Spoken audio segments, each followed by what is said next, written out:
If we did not deliver the newspaper, my dad could not pay the mortgage. I'll YouTube it. I'm a quick study. I had been to a couple really rough neighborhoods, so I hired my brother to be my personal driver. I made a career change. I worked at Kmart for a little while. I feel like every time I call you, you're at Costco. You get into a relationship. Easy. That was insane. We're back today with another episode of Eye to Eye. Alongside me, as always, is Amanda, and today we have a special guest with us.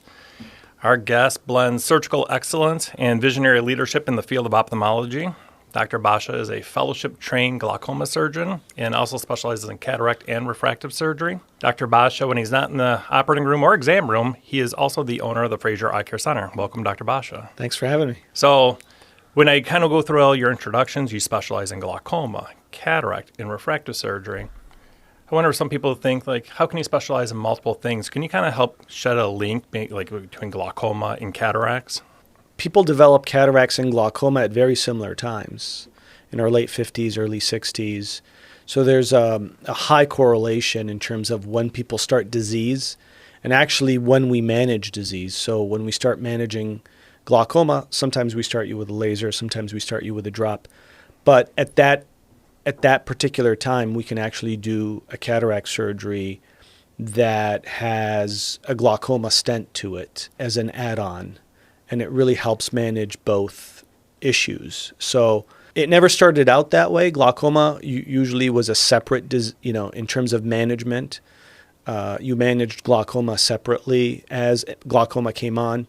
But over time, the two have really correlated a lot more in recent times. So there's a ton of revolutionary stents that now we can do at the time of cataract surgery that have made the management of glaucoma pretty remarkable. Could a younger person have glaucoma, or is it typically only as you age? Glaucoma can develop at any age, but generally it's a 50 and older disease. Age is a huge factor, and genetics. So mom and dad, brother, sister, we are our genes, unfortunately, and that's a big factor. When you look at your career, your training, your schooling was medicine. You specialized in the eye, but now you're also a business owner, and those are two different animals. So, and there's a lot of other occupations out there like that. You could be an electrician, and you may be really good at your skill, but you want to develop a profession and run your own business. If you could go back and talk to your 18-year-old self, or maybe even a younger generation that maybe wants to do a skill as well as create a business with it as well, what advice would you give? So it's hard to give somebody, one piece of advice on how to succeed, I think, in business. At the end of the day, you are a culmination of what you did when you were younger. I mean, you can practice doing different things, but you develop hobbies and skills that you've accumulated over the years. So, for me, I had my first job when I was 10, and I was a newspaper delivery boy. I made I made $300 a month, and it was me and my two other brothers, and we all delivered the newspaper. And if we did not deliver the newspaper, my dad could not pay the mortgage. And so it became a huge responsibility of, hey, you needed to do this, whether you were sick or healthy. And then after that, I became a bookkeeper. And that really helped me be more focused on, company numbers, be more disciplined in terms of what you need and don't need from other people. And then when I was 19, I bought my first house. And that was pretty eye-opening because I bought the house, and then after sinking a ton of money in it, I lost the house. I did. And then my first practice out of fellowship declared bankruptcy a year into my job. And so I think for me, those three things, being a bookkeeper at a young age, buying property and investing in property really helped me be more disciplined in the future. And then seeing a practice falter really helped shape my approach to how I should do things. So, it's not there. You don't wake up one day and I'm going to do this. It's really a culmination of things that you've done over the years, and they feed off of each other. So if you have one trip up, like I had multiple, and it kind of shapes you where you feel like, well, I'm never going to do this again. It really will set you back. You really got to take it, grow from it, and then expand, because you really have no idea how these skill sets will intersect in the future. Mm-hmm. So I would tell a younger person, dabble in as many things as you can when you're young, because you have no idea what skill sets you'll develop in the future. Right. The more exposure you get to different... Exactly. Absolutely. And buying a house at 19, like that'd be tough for a 19-year-old to do right now. Yeah. The market's gotten crazy. Yeah. Yeah. And I was clearly not disciplined. I didn't understand what I was getting myself into. You turn on HGTV and you're like, I can do this. Fixer upper. You can't. I mean, it's really not that easy. To do one is fine, but as you do more and more, you have to be disciplined. Well, the episode's on HGTV and they remodel a whole entire house in a half an hour. So it does seem kind of easy. I know. I could do this. Yeah. But I'm sure there's been, throughout your career, a lot of just rewarding moments. But specifically owning Fraser Eye Care, what do you think is the most rewarding part of owning a practice? Without question, the thing that is most rewarding for me is watching people develop. It's like having kids in a way. Seeing your kids do things that you're like, wow, it's pretty nice to see. Their first step, talking. And it's the same way with when you hire people in the organization. You can slowly start understanding who can develop and who can grow and help you grow different aspects of the company. And it's really when you step back and you watch and you see personal development, whether they're physicians who are kind of developing on how to manage patients appropriately, whether it's surgically or medically, seeing staff who become managers and leaders, I think by far is the most rewarding. Yeah, a lot of staff start out as a very low entry position and has kind of climbed the ladder a little bit and proven themselves. Yeah, we try to hire and promote within for different leadership roles, and it's kind of nice to see. What do you think is harder, performing surgery or managing employees? I can do surgery every single day, like 5 days a week. I feel really comfortable in the operating room, so it's really my zen place. To be in the operating room. Managing staff, managing employees, developing a culture is much harder. It takes a lot of time. And they're completely two different things. When you're doing surgery, it's immediate. Yeah. Right? You do a surgery, the patient gets an immediate result, you get immediate gratification, it's done. And so it's kind of being on a sugar high. Mm-hmm. But there's no long-term reward. It's kind of very immediate. But developing a practice, growing an organization is very difficult because it takes a long-term approach. And sometimes you do things that you don't like doing, which is letting people go or placing people in different roles to get the most out of them.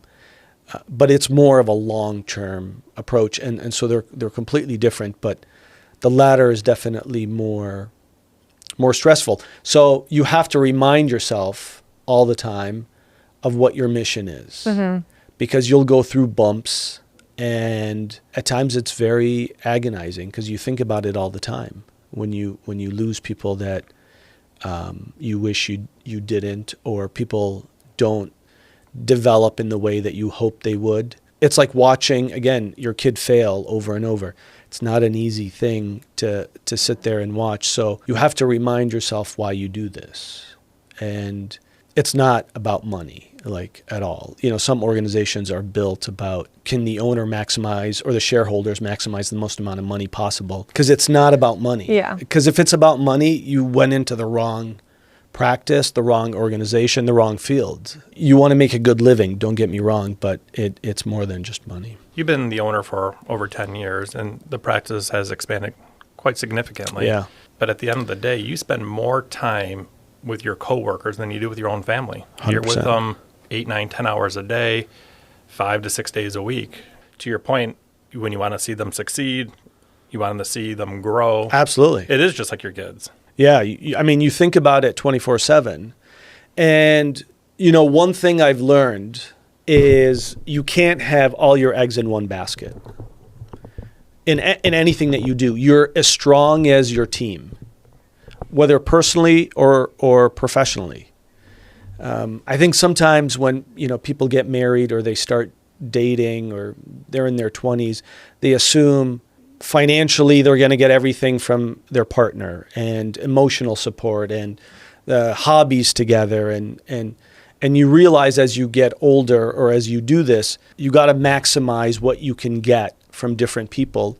And so I have a team that I go to for emotional support. I have a team that I go to for financial advice. I have a team that I go to for business advice. I have a team that I go to.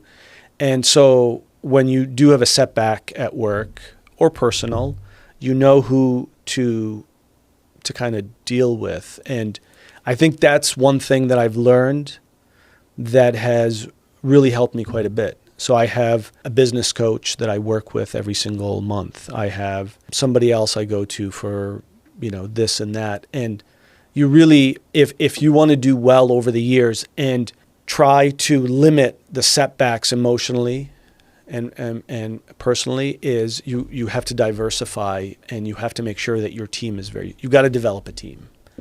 And you see this all the time where somebody puts all their eggs in one basket and they have an emotional setback. The business doesn't do well. They get divorced. Their kid passes. Their kid graduates college, and you're so emotionally tied to one thing. I think developing and cultivating a team is necessary, not just for work, but for everything else. Mm-hmm. To give you an example, the business coach I have, well, he's almost 80 and he's owned 3 businesses and he is also a psychiatrist, a psychologist. And so he's done it all. So when he speaks to me or when he speaks to our management team, he's not. It's from experience. It's from 100% experience. And that's what you want out of your team. You want a team that can speak out of experience, not out of an opinion. Well, I think you should do this. Well, what's your reference point? Right. If you don't have a reference point and you're like, well, my girlfriend said I should do this, you should really kind of look for multiple other opinions. Mm-hmm. And I'm not demeaning relationships, I just want to be clear. But I think if you have to really, to get the best advice possible, you have to go to people who you can really trust. No, because I was thinking about that. His advice, he knows you. You've told him your life scenario. Exactly. But you could read something online, read a book, but it's not tailored to your lifestyle. So it does make sense that would help you out quite a bit. 100%. And, he's been to a couple of our events. And when I speak to him, he's like, oh, yeah, I can see her doing that. Or, yeah, I don't think you should trust this person. Or it's a different level. And it's the same way when I deal with our financial team. They have an approach that is very easy to talk to because they fully understand us and the team and what we should do. Now, one thing I did notice about you early on is you are big into networking. Like you really went out and you put your name and your face out there to almost everyone. Now, is that something that you just knew that you needed to do, or is that something that was, advice given to you? Yeah, it was advice from family members, at least early on, get out there and get to know people. And then really about 2-3 years after that, I stopped doing that as much and I really became more focused. Networking is good. And so you'll see people who are in their 20s that focus on networking and will have a huge Rolodex of people they connect with. As you get older, your Rolodex gets much, much smaller and you become more focused on who you can help and who can help you. And you kind of know exactly what you need. So over time, your networking kind of slows down because you know exactly what you need and what you're comfortable with. Mm-hmm. But early on, you don't know what you don't know. And the advice I would give young people again is don't say no to anything early on. Anything. Just go and try it. Mm-hmm. Somebody offers you anything, do it. And then over time, you'll learn like, hey, this is not for me. I don't feel comfortable doing this. I don't feel comfortable doing that. But whenever I see a young person from the get very rigid, like, no, this is not for me. No, I can't do this. It's a big red flag for me, because at that you should really kind of want to soak it in as much as possible. Well, a funny story about Dr. Basha. When he first started, he was really new. This actually still cracks me up to this day. But how you're saying you should try anything. We were networking, and there were these two guys that wanted to go golfing, and he's like, let's take these guys out golfing.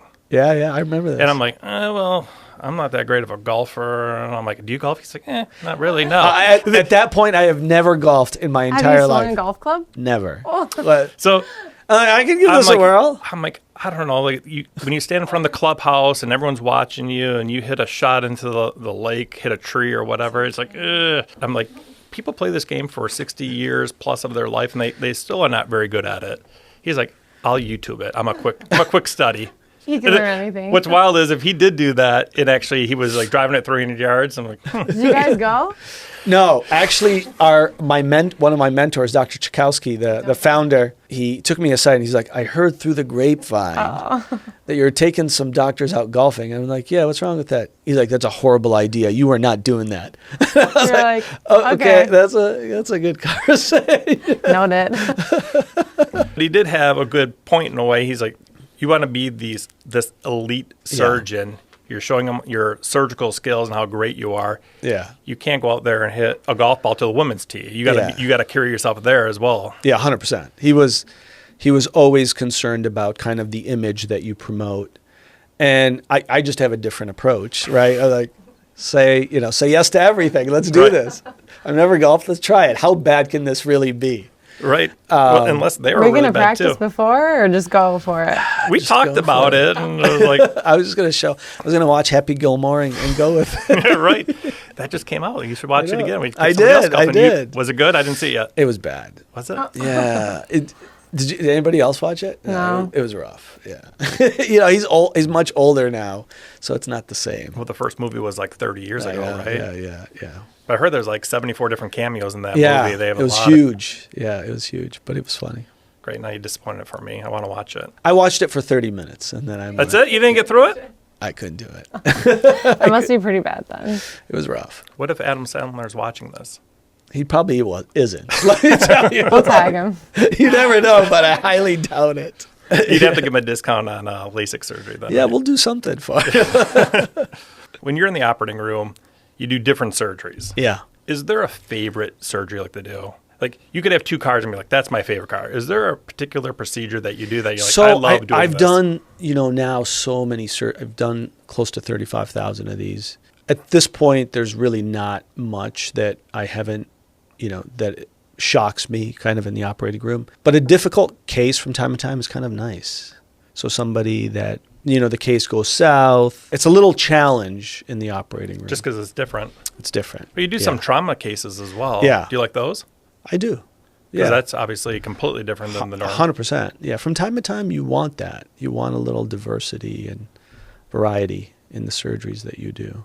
What's the craziest thing that you've ever seen in someone's eye? So I saw somebody who was gardening once, and he said, I feel like something's in my eye. And I looked around, I saw nothing. I saw some tree, some debris, some wood chips around the eye, but nothing inside the eye. And his vision was great. So I was like, okay, you know what, you're fine. But something in my gut was I should dilate his pupil and look in the back of the eye. So I dilated his pupil, and then I saw this ginormous 10 millimeter piece of metal, not even wood chips. It had moved so fast, it went through the cornea clear, didn't even leave a mark. Went underneath the iris and sat completely off to one side. And it was ginormous. Yeah, it was ginormous. For 10 millimeters for the eye is huge.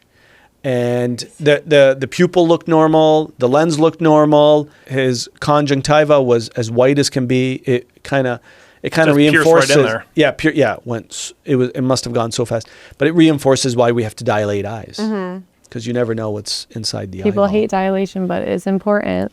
It's really important. Absolutely. It sucks, but it's necessary. I don't think it's as bad as, yes, you're light sensitive. Yeah. But people hate it. It's like getting their teeth done. Although you like getting your teeth done. No, I hate getting my teeth done. Actually, I got my first. You like your dentist. Yeah. I hate dentists. I don't like my I don't like my dentist, but I do not like going to the dentist. Yeah. I had my first crown done 2 weeks ago. How was that? I go in there and she's like, "You ready for this?" I'm like, "No, who's ready to have their tooth drilled?" I'll do it. She's like, "It's not as bad as what you think." I'm like, "Yeah, I think it really is." Yeah. I go to the dentist once every 3 years. So I'm not the model patient in any way. This is not good. Yeah, not good. Aren't most doctors bad patients? Yes. Yeah, I've heard that. Is that true? Sounds like. Yeah. I don't know. I go to the dentist, but when's the last time you had your eyes dilated, speaking of that? It's been a while.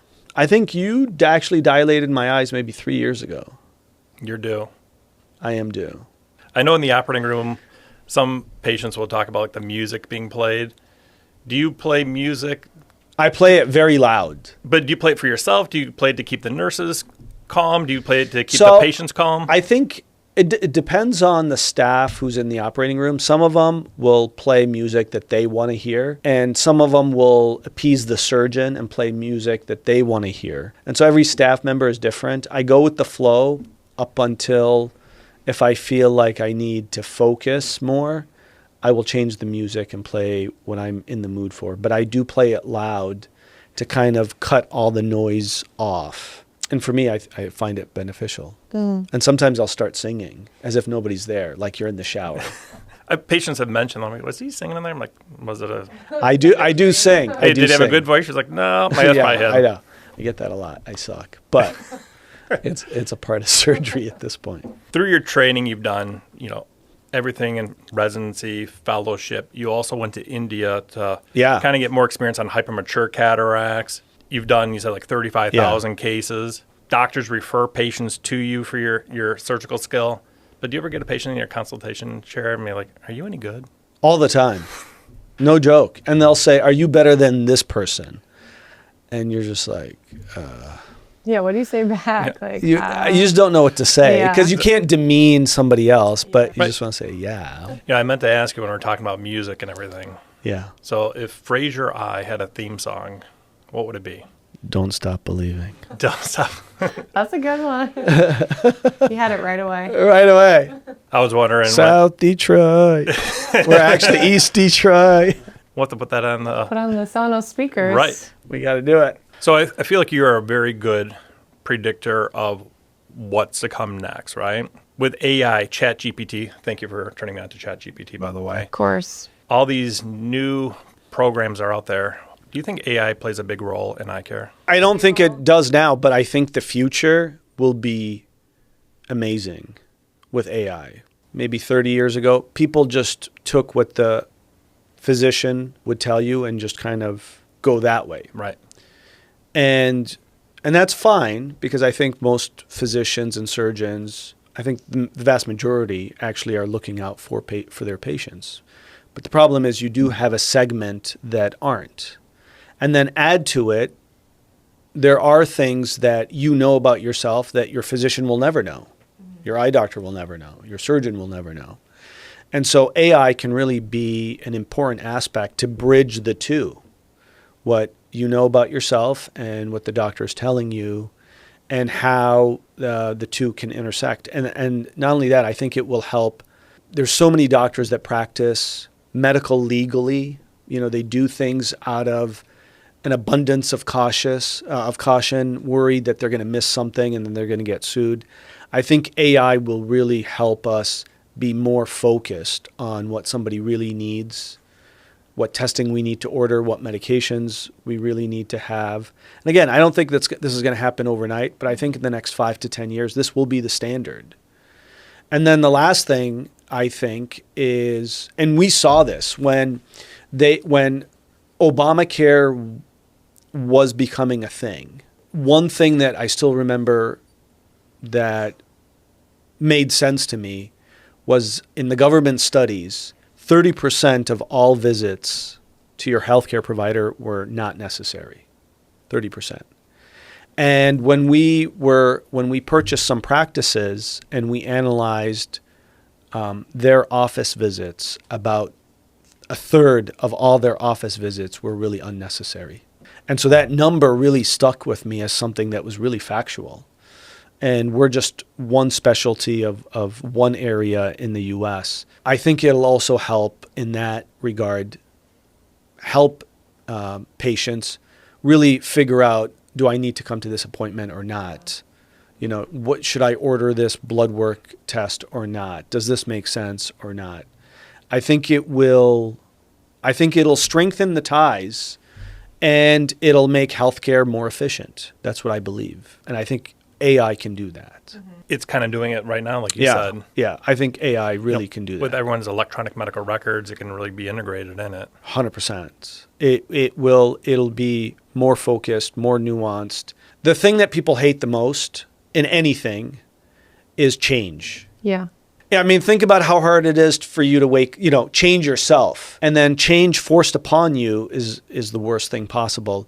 So it will force organizations, doctors to pivot and change and adjust. And people that can will do very well. People that can't will, I think they'll struggle. Again, another opinion of mine is you had huge automotive changes in this country in the 70s and 80s, which led to mass layoffs. And we haven't seen that in healthcare, but that will happen at some point, where if organizations aren't really lean and they aren't focused on innovation and modernizing their equipment and the way they approach patients, it'll be interesting to see what happens with hospitals 10 years from now, 15 years from now. They struggle, a lot of them, financially, but they have tens of thousands of employees. And what that looks like, in the future, I don't know. And like you said, everyone's resistant to change. I still remember when we converted from paper charting to electronic charting. Oh my God. And, there's something to be familiar with a paper chart. That was insane. I remember doing a LASIK post-op. That was my first patient on electronic charting. I remember Shelley was my assistant.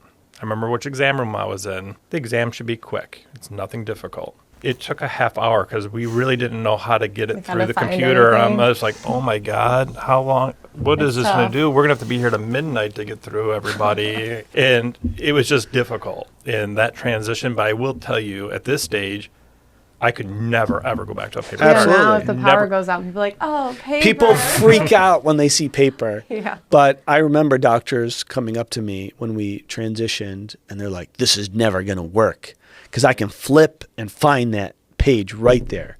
Well, you can also search. And now I think you realize how much easier it is and the things that you can do that you just can't do on paper.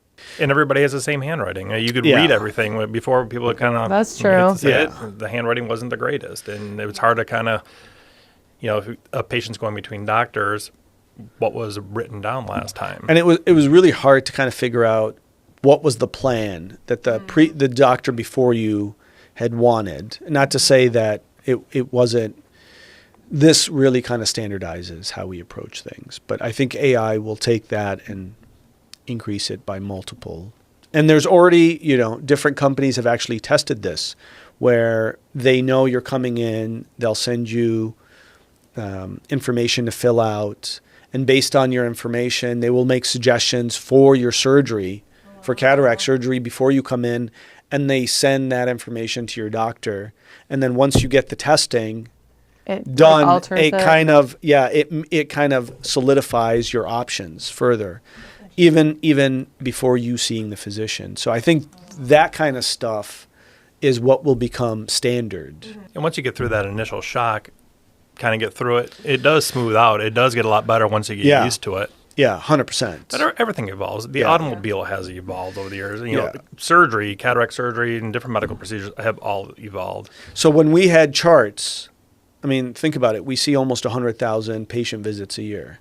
Where do you put them off? Exactly. Where do you put all these charts, right? So we had multiple people in all these locations. All they did was file charts. Oh, my goodness. Well, now when we got our EMR system, it's like, okay, what do you do with that person? because you don't need a person to do. And now you have a lot more real estate in the building. Exactly. What do you do with that? And so and I think that kind of stuff will just kind of increase with AI.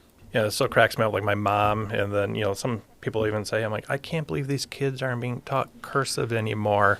I'm like, all right, back in the day, hundreds of years ago with the feather and the ink, you still think that was going to be the main, writing. Yeah. So now everything's computers and everything else. And I still remember when I got my first email in college.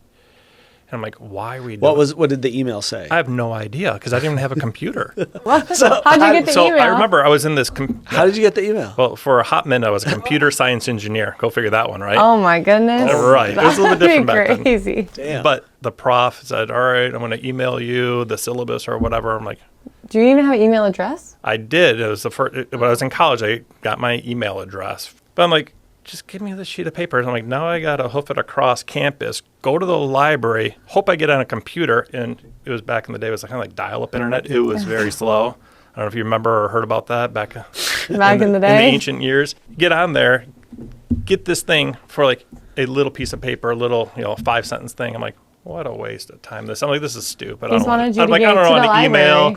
But so, yeah, I could see. Yeah. It's hard to transition, right? I'm like, wow. Absolutely. And I don't even think we had a computer. I take it back. We had this one computer, but it was dial-up. It took forever. And then you had one in the house, so you kind of had to share this thing. And now if your computer's not touchscreen, you're upset about it. Yes. Now you want a touchscreen. Yes. Yeah, Macs. Gotta love the Mac. I just got a Mac, and I'm like, all the technology they have, why can't we have a touchscreen? There's got to be a reason why they don't have touchscreen. Well, they have iPads. That's a touchscreen. But I mean, why don't they make? I don't know. I don't know. I could see the resistance to change is what I'm ultimately getting at. It's hard. Change is always tough. And now my email's right on my phone, and I just click right there. Imagine if we had to do sheets of paper throughout the office for everybody, kind of like letting them know about upcoming events or the schedule.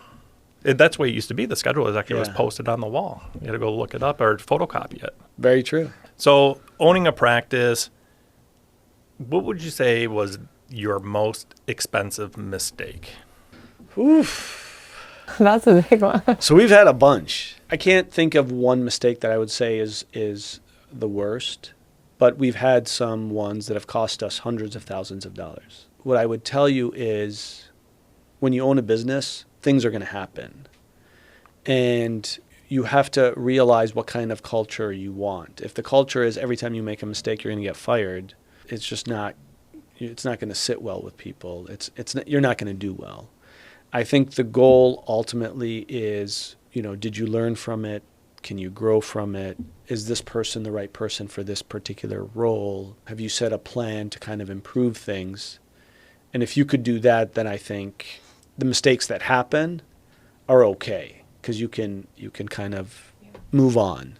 And you can be like, it happened. It's funny. 5-10 years from later. Is it funny? Yeah, it was like, remember that one mistake? Yeah, but going through it wasn't funny. Yeah, but going through it is always stressful. But as long as you have the right people at the right places, overall, the number of mistakes that you make become less and less. I think the mistakes that I think about is staffing and personnel mistakes. Did I do this right? Did I approach this right? Could I have done this differently?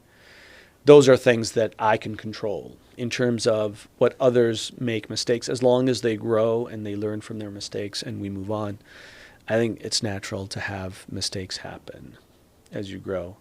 And you just have to learn from it and move on. Think in your head the top 3 mistakes that you went through the practice. How does that compare to that stress level compared to COVID times? COVID was very, very hard because I was convinced that was the end. Like, it got into my head. I was like, oh, man, I've been here for 1 year or 2 years at that 2 years. Oh, that was it? That was it. And so I just took over. Like, oh, this sucks. Well, the issue was you didn't know. No one knew. Yeah, when's the end? When are we going to be able to open up? Can you start seeing patients? And you have these buildings, and you have patients that still are calling for problems. We did a lot of telehealth visits at that time, but it was closed for the most part. Yeah, 100%. It was stressful, but again, if you have a good team and the team around you, professionally and personally, can help you handle moments, Because there will be, every 8 to 10 years, there's a big macro issue that happens that affects your business naturally. And so as long as you're prepared and you have a good, solid team, I think you can handle it. Without a team approach, I think it's very tough. So speaking of COVID times, we did a lot of those telehealth visits. I know some doctors actually do telehealth visits. And I understand it maybe for post-ops, but do you ever think telehealth will actually be more of a common way of practicing? It's very hard for ophthalmology. I think it's one thing if you were a dermatologist and you came in, the initial evaluation always has to be in person. When people do initial evaluations, telehealth, that isn't the point of telehealth. Telehealth is you went in, you got a real diagnosis, you got something biopsied, you got something looked at, and then they gave you something, a cream, pair of glasses, contacts, and then they call you back and you can do telehealth like, how's it going? Right. Yeah. That, I think, is where telehealth really does well. But in terms of replacing day-to-day visits, it's very, very hard. I'm willing to bet that if you did a telehealth visit, you would have not seen that 10 millimeter piece of metal in that person's eye. Exactly. Without question. Yeah. It would have been like, oh, it looks great. Here, here's a steroid drop, and that was it. But that's why I think initially when COVID happened, people had all these expectations of telehealth will kind of be the mainstay going forward.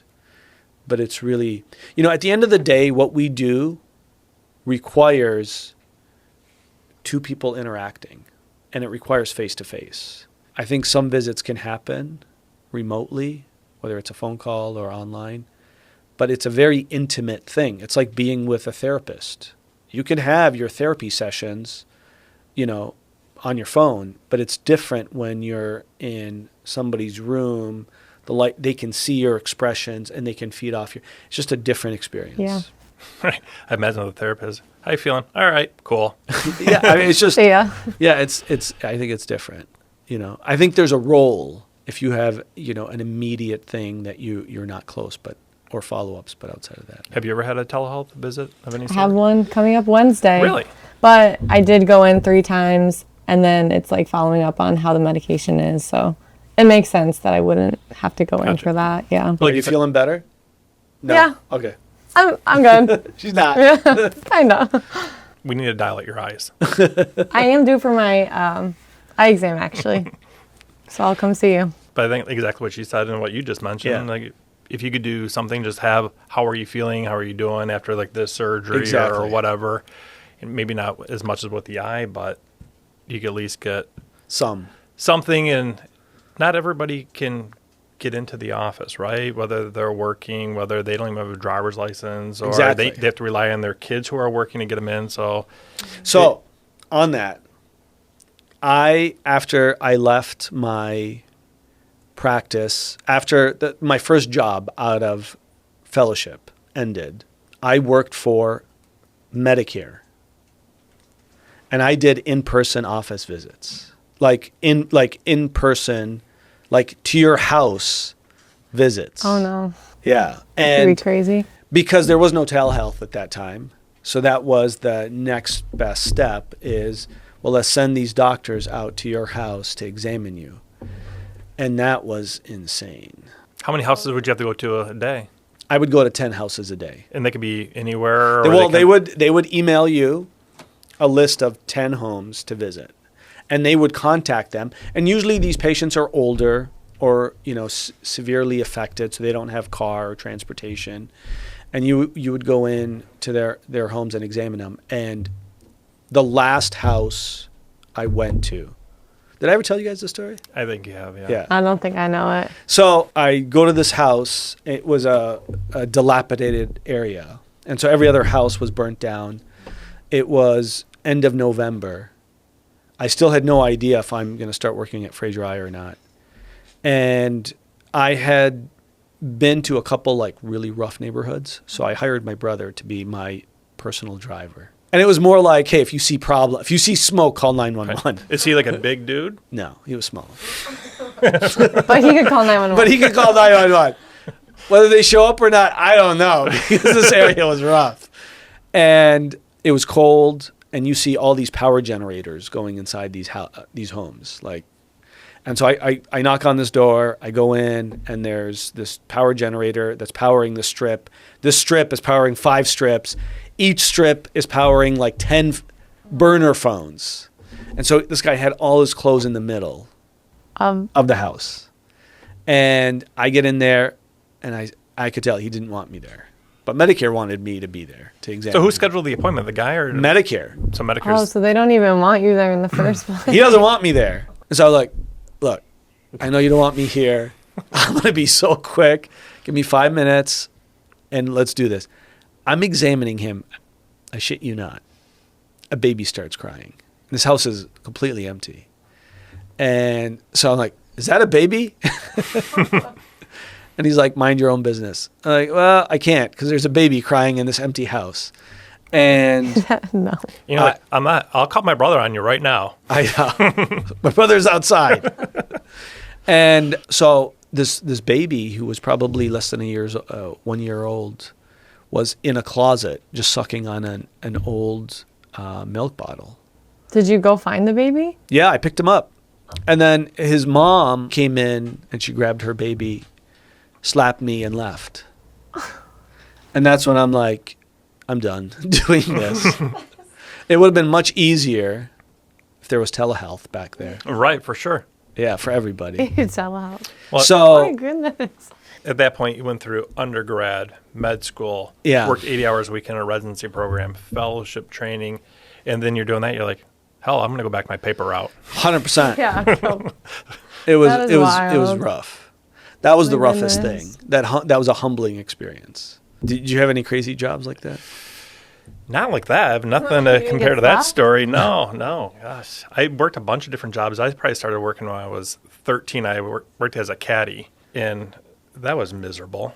You had to go there. You had to get there at 6 o'clock in the morning, clean this guy's golf clubs, and go out there and do that whole business. And then you get like a hot dog at the turn. You got paid like $16 to be out there all day long. That's rough. Yeah, it wasn't good at all. Yeah. Then Amanda, did you have any crazy jobs? I didn't really. I would babysat as a young kid, but that could be crazy, but nothing too wild, no. This is nothing crazy against your story, but I made a career change. I worked at Kmart for a little while. Were you cashier? That's where the money was. What did you do? I worked in like the sporting goods section, but it was right across from the toy area. Was there a lot of blue light specials? There was blue light specials back then, yeah. Yeah. It's great. That was a good time. It's going to come back. I know. But do you remember the toy Tickle Me Elmo? Yeah. That's when it was very, very popular. And all day. It really wasn't, online wasn't a thing.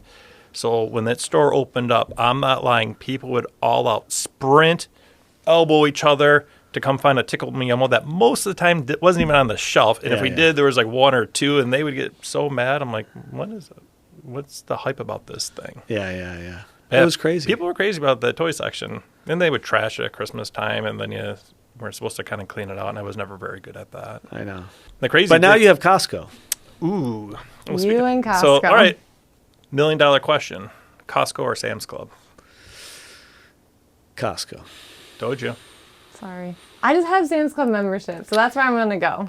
I would never see you as a Sam's person. That's what everyone says. No, there's nothing bad about Sam's or Costco. I think they're very similar, but Costco people like you are very like uppity. Like I go to Costco, like look at me. I just get the rotisserie chickens. That's pretty much all I get. Yeah. You do know from where you live, you drive by Costco to get to Sam's Club. It's right across the street. They're right next to each other. You're missing out. I know. Maybe one day. How often do you go to Costco?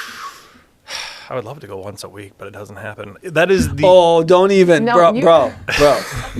No, honestly, like forget all these cameras. How often do you go to Costco? It's just me and you talking. Probably once a week, if not once every 2 weeks. Yeah. Maybe the wintertime I'm bored and I go maybe a little bit more often. I feel like every time I call you, you're at Costco. Because you don't call me very often. But that is the only store, like if I need something on Amazon, I'm looking it up and I'm going to buy that. Well, there's no more stores. There's Everything's no more stores, going under. right. Yeah. But Costco is the only store I go Sam's to, and and I Costco. look at it and I'm like, where could I put this? Yeah. I do need an outdoor greenhouse. Yeah. Or I tell you that they had a greenhouse for like one. $1,200 or something. And I'm like, That's a good "Okay, deal. cool." I'm like, well, how many tomatoes can you buy for $1,200? I know. Probably. I don't like their produce. I think it kind of welts fast. At Sam's Club, is there something that you always have to buy there? Maybe I'm Rotisserie missing out. chickens. Maybe I need to convert over to Sam's Club. I don't go But that the much. rotisserie chicken is in the plastic. But so is Costco and Whole Foods. They're all in plastic. But that's why you don't buy rotisserie chicken. You make your own No, chicken. I too. You make I your own get a chicken? rotisserie and Yeah, you get roast chicken and you get Amish chicken and you I roast do get the it Amish chicken breasts. and you do it. Don't get lazy. I thought you meant There's you only get your so own. much time in the day. I thought you meant you get your own chicken, like you're going out there and actually No, getting a chicken I'm and plucking saying it. And get. I would love farm There fresh is chicken. nothing like getting a chicken and marinating it for 48 hours and cooking it. Do you smoke it? I've Or roast? become a serious cook. Yeah. When it comes to this. but do you cook it outdoors Yeah, sometimes on the Yeah, smoker? on the smoker, but sometimes I just grill it and see how it goes. He had a. Correct me if I'm wrong, and I don't know the Yeah. exact details. He's in like a bake-off war with somebody in the OR. I did, yeah. Carrot cake. Yeah, carrot cake. Who won? I didn't know. She did. Her cake was excellent. But, the things that I try to, just like you, I try to make things that are gluten-free. It's hard to make those taste better. Yeah, it's very hard. I Yeah. mean, how do you make carrot cake taste, Yeah. normal? But pancakes, I think now, gluten-free pancakes taste much better Yeah. than regular pancakes. I agree. I think you can get them, especially cottage cheese pancakes. Good Lord. Dude, one of these days you need to come over. I will. Cottage cheese Yeah, more protein. pancakes. Yeah, I will. What if I have a regular pancake and have a protein shake? You can do that. But I think what we're all saying is you really got to cook. Yeah. What you're buying pre-made that's made to last for 2 Has years. preservatives. That is not normal food. Anything Right. that lasts more than a week, that's not normal. Would you see the video? I feel like it's been hot lately with the guy has a McDonald's Big Mac that's a month old, Whopper that's a month old, and a Five Guys burger that's a month old, and kind of opens them up. The McDonald's one, bun, cheese, their beef patty looks like it just came off their shelf. That's just Believe so it. gross. Five Guys did rot out pretty good, which Yeah. it should rot. And the Yeah, it Whopper should. is in between. Whopper was somewhere in between. Yeah. I mean, you want your food to really go bad. But, I would say the issue today is everyone is somewhat in like a rat race. It's a rush, right? By the time you do this, that, you have kids, you're getting It's them. true. Every kid plays travel sports now, right? They're just not there So you for got like. a meal prep. You got to meal prep. Gotta meal the prep.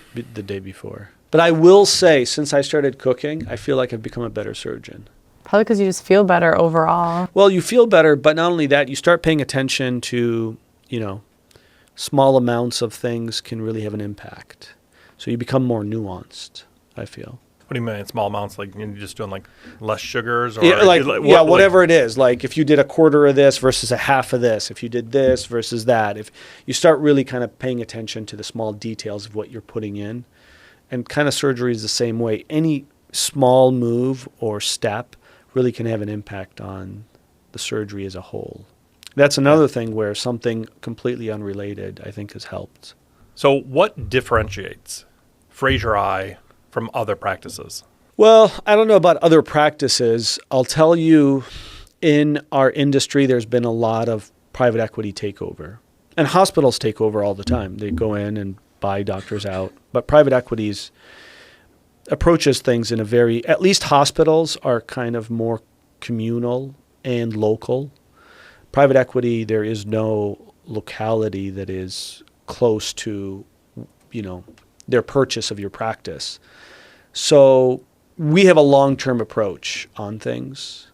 So when we see somebody develop, we talk to them about, 3-5 years, their goals long-term. With private equity, the minute you go into that relationship, you're expecting that you're probably going to be sold in 3 to 5 years. That's right. That their ultimate goal is to flip that practice. That practice. There's no long-term development of relationships or personnel, because that it's inherently.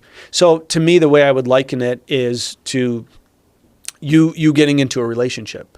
You get into a relationship. Easy. But you get into a relationship, it's like you're getting into a relationship, right? There is no timeline. You're thinking of, hey, this person's going to be with me for a long time. This is what you need to do to develop. imagine if somebody tells you, well, we're going to date for 3 years, but after 3 years, I'm going to let you go. And then you got to use a different analogy. That you know what I mean? Like, what kind of relationship are you having with this? Right. With, there's no real vested interest in you and what you need out of that relationship. And so that's how I see private equity. And I think it's a serious problem. But unfortunately, money rules, and in a lot of situations, people don't have other doctors that they could sell to or take over, and so they feel that they were forced to sell to private equity, but it's not a good thing. And it's tough, and it's in every sector. But years ago, way before my time, it was very common to be private practice, right? You'd have like private dentist office, private, family doctors. But there's a big headache that comes with owning a practice as well. Exactly. How many different insurance panels are there? Exactly. So the minute you can, I think they sell you on the idea of, we'll manage the business, you just do what you love, which is seeing patients. Problem is, those two are also very, very strictly tied. Right. So it's hard. Well, we're out of time, Dr. Basha. Thank you for joining us today, and we hope to have you back out soon. Yeah, this was fun. Thanks for having me, guys. Thank you. Thank you.